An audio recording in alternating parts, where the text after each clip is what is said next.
Hello students, Professor Smolny talking about Chapter 9, last chapter, called Putting It All Together, Designing and Building Quality Game Artificial Intelligence.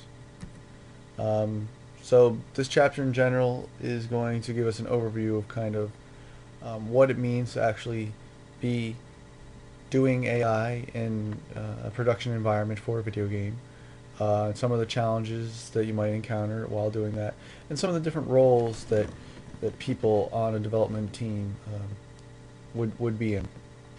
Um, so, what are the key chapter questions? What types of games use virtual players, AI agents, or both? So, you're going to go over kind of the trade-offs of on one end virtual players, on the other um, very specific AI agents, very detailed AI agents. What are 4 steps in the development of the AI portion of a video game? What are the benefits of iterative development? How can it be applied to a video game project? What are the responsibilities of an AI programmer and designer? What experience is required for each role? What is the future of game artificial intelligence? So, talking about game AI requirements. Um, so, as you know, there are limited resources available to any game on any particular machine. The processor can only compute so fast. There's only so much memory available. Um, and so, based on those constraints, we have to tailor our AI to work within that system. So, for the most part, your AI system is going to either revolve around using um, agents or virtual players, and so you're going to have to balance, you know, uh, the use of your resources between those two pools. Um, so in the case of a real-time strategy game like Civilization, um, you have agents, units on the map that are relatively simple. They may have some very basic AI. They'll attack, retaliate if they're attacked. Um, they'll follow enemies that get away from them, so on and so forth. But for the most part, um, the AI opponent is focused on a virtual player. Having a smart AI opponent to play against that acts like a human, and not in the individual units uh, having very specific behavior.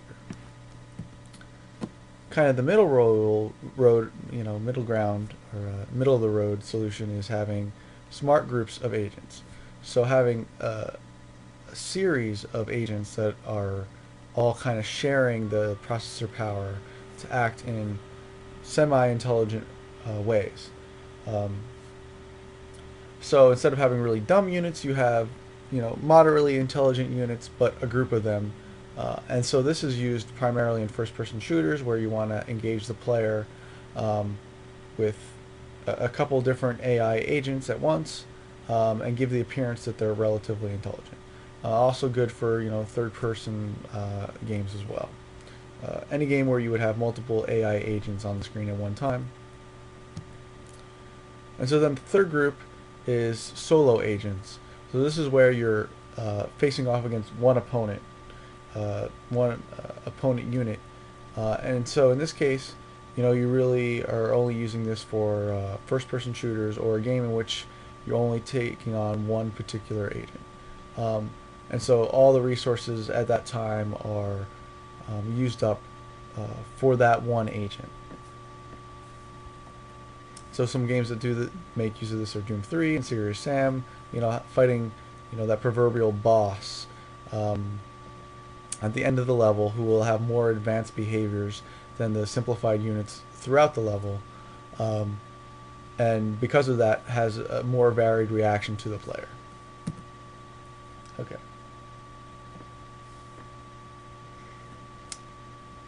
So just goes on, talks about more of the difference between the two.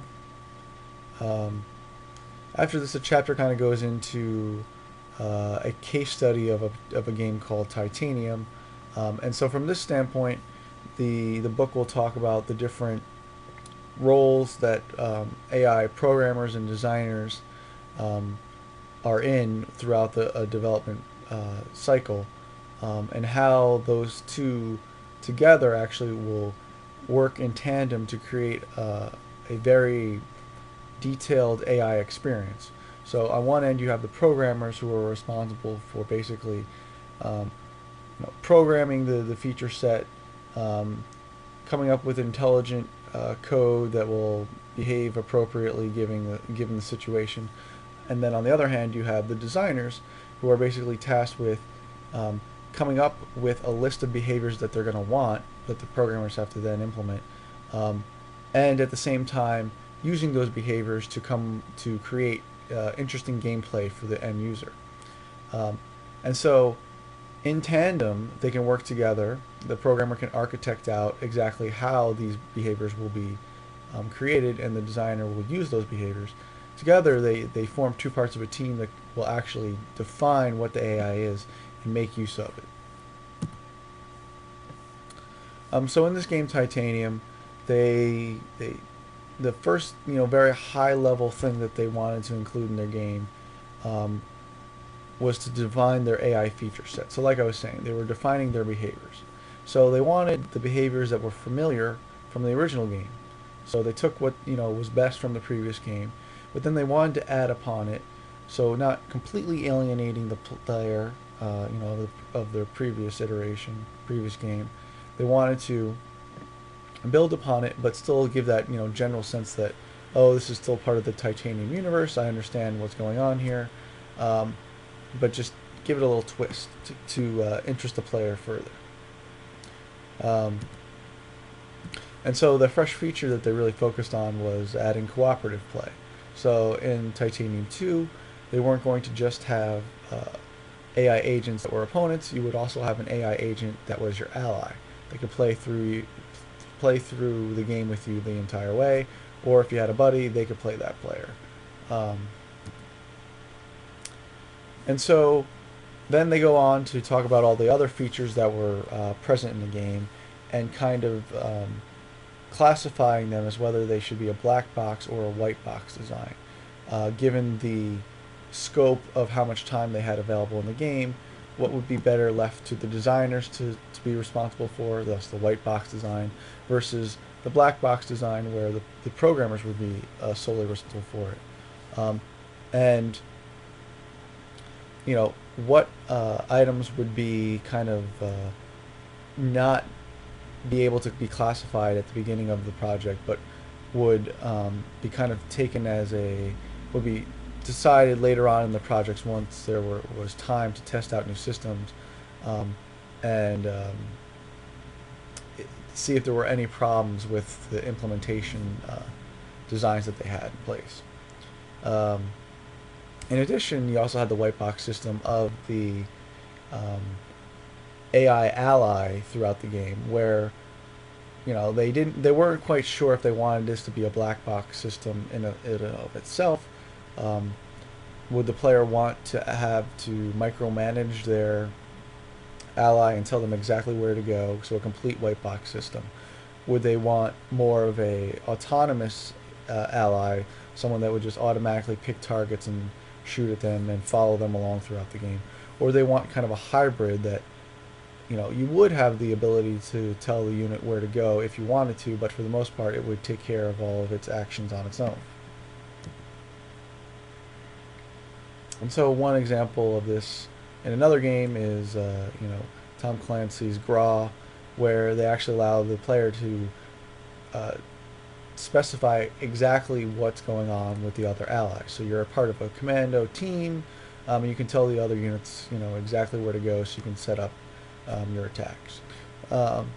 This is great if that's what your player wants. It does take a lot of micromanagement to achieve results, and if this is a mandatory component of your game, the player is required to do this. It could be kind of time-consuming and daunting to them if they have to do this over and over again. So in the case of Titanium, they basically decide, no, we don't want a completely white box solution. We're going to kind of do the hybrid solution where, we'll leave it up to the player if they want to choose what the ally should do, but if not, that's fine. They won't be bothered with it. So once you define your feature set, which is the first of the four key components